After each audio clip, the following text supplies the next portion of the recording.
देश दुनिया की तमाम बड़ी खबरों को देखने के लिए हमारे चैनल को सब्सक्राइब करें और बेल आइकन को दबाएं ताकि सबसे बड़ी खबर सबसे पहले आप तक पहुंच सके। आइए आपको दिखाते हैं इस वक्त की सबसे बड़ी खबर। भाजपा नेत्री केया घोष ने टीएमसी के अंदरूनी कलह पर टीएमसी नेताओं चुनाव से पहले कम से कम 15 से 16 बार ज्ञानेश कुमार को भगाओ का नारा लगाया गया। ज्ञानेश कुमार को दोषी ठहराने के लिए इन लोगों ने संसद में हस्तक्षेप भी किए थे। अब वही ज्ञानेश कुमार ये फैसला सुनाएंगे कि किस गुट को पार्टी का चिन्ह मिलेगा। मुझे अच्छा नहीं लग रहा है। ऋतव्रता बनर्जी की तृणमूल या ममता बनर्जी के तृणमूल, इनमें से किस तृणमूल को चुनाव चिन्ह मिलेगा या चुनाव आयोग तय करेगा। लेकिन ये सारा मामला तो पैसों का है। Mamata Banerjee note to note और वोट टू वोट की राजनीति करती हैं, जो सबको मालूम है। ये झगड़ा केवल पार्टी फंड को लेकर हो रहा है। पहली बात ये है, ये तृणमूल कांग्रेस चुनाव से पहले मिनिमम 15 से 16 बार ज्ञानेश कुमार को भगाओ, ज्ञानेश कुमार को भगाओ और ज्ञानेश कुमार को इम्पीच करने के लिए उन्होंने संसद में सिग्नेचर भी किया था। अब देखिए कैसा ईश्वर का कैसा ये है कि अब वही ज्ञानेश कुमार कौन सी गुट को ये सिंबल मिलेगा, ये फैसला ज्ञानेश कुमार ही सुनाएंगे। मुझे अच्छा लग रहा है। दूसरी बात ये देखिए, ऋतो तृणमूल या मृतो तृणमूल, तो इन दोनों में से कौन तृणमूल को ये मिलेगा जो चुनाव चिन्ह, ये तो चुनाव आयोग तय करेगी। लेकिन ये जो दोनों गुट है, सारे मामले तो पैसे का है। Mamata Banerjee vote to vote और नोट टू नोट पॉलिटिक्स करती थी, ये सबको मालूम है।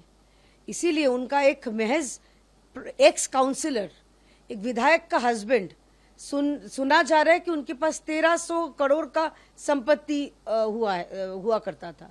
अब सोच लीजिए, एक काउंसिलर या चाहे विधायक का पति के पास अगर 1300 करोड़ संपत्ति है, तो ये विधायक जो रानी थी उनके पास क्या संपत्ति हो सकती है, या उनकी पार्टी के पास कितना संपत्ति हो सकती है, आप लोग अंदाजा लगा लीजिए।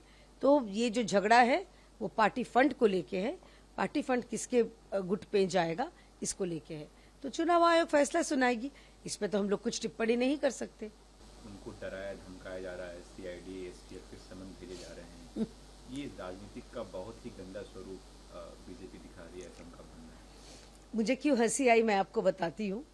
ये अभिषेक बैनर्जी चुनाव से पहले वो दावा करते थे कि बीजेपी के सैकड़ों नेता, सांसद, विधायक सब कोई लाइन में खड़े हैं तृणमूल में आने के लिए। वो उनका बड़प्पन है, दरवाजा नहीं खोल रहे हैं। दरवाजा अगर थोड़ा सा भी खोल देते तो पूरा सबके सब आ जाता।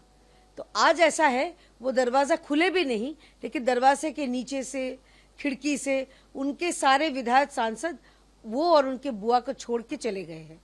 तो मुझे इसीलिए हंसी आई, पहली बात। दूसरी बात, ये धमकाने की बात अभिषेक बैनर्जी कर रहे हैं, जिन्होंने कहा था कि डीजे बजाऊंगा 12 बजे के बाद, जिन्होंने केंद्रीय गृह मंत्री जी को चुनौती दी थी कि आप आ जाओ 4 बजे बंगाल में, शाम 4 बजे 4 तारीख के बाद चुनौती दी थी।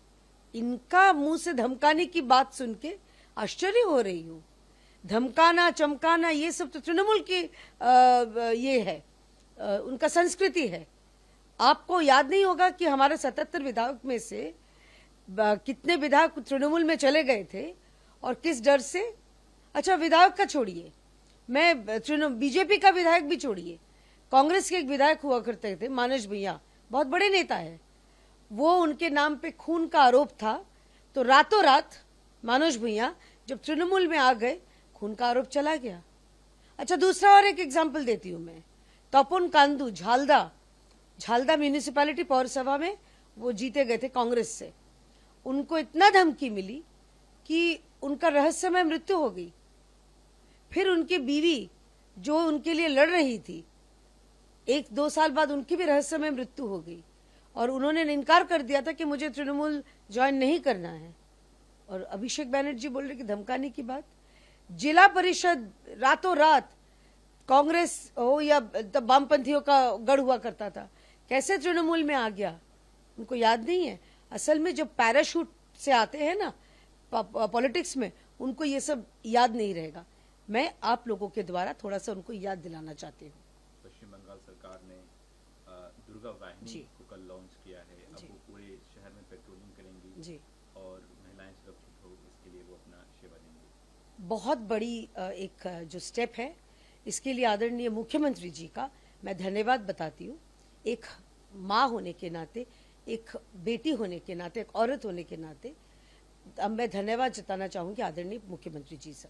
और दूसरी बात यह है कि देखिए, एक यही फर्क होता है एक सख्त प्रशासन, एक सख्त सरकार और एक वीक सरकार की। पिछले सरकार में मुख्यमंत्री महिला होने के बावजूद उन्होंने कहा था कि 8 बजे के बाद महिलाओं घर से नहीं निकले, और हम लोग बोल रहे हैं आप लोग निकलो, बेफिक्र होकर निकलो। आपके पीछे दुर्गा वाहिनी स्क्वाड है आपका ख्याल रखने के लिए। और सिर्फ यही नहीं, वॉकी टॉकी से वो जुड़े रहेंगे। साइबर क्राइम का जो प्रबंध है हर थाना में किया जाएगा। तो ये जो हमारा जो चुनाव के दौरान हमारा संकल्प पत्र में हमारा जो वादा था, और एक वादा हमने पूरा कर दिया।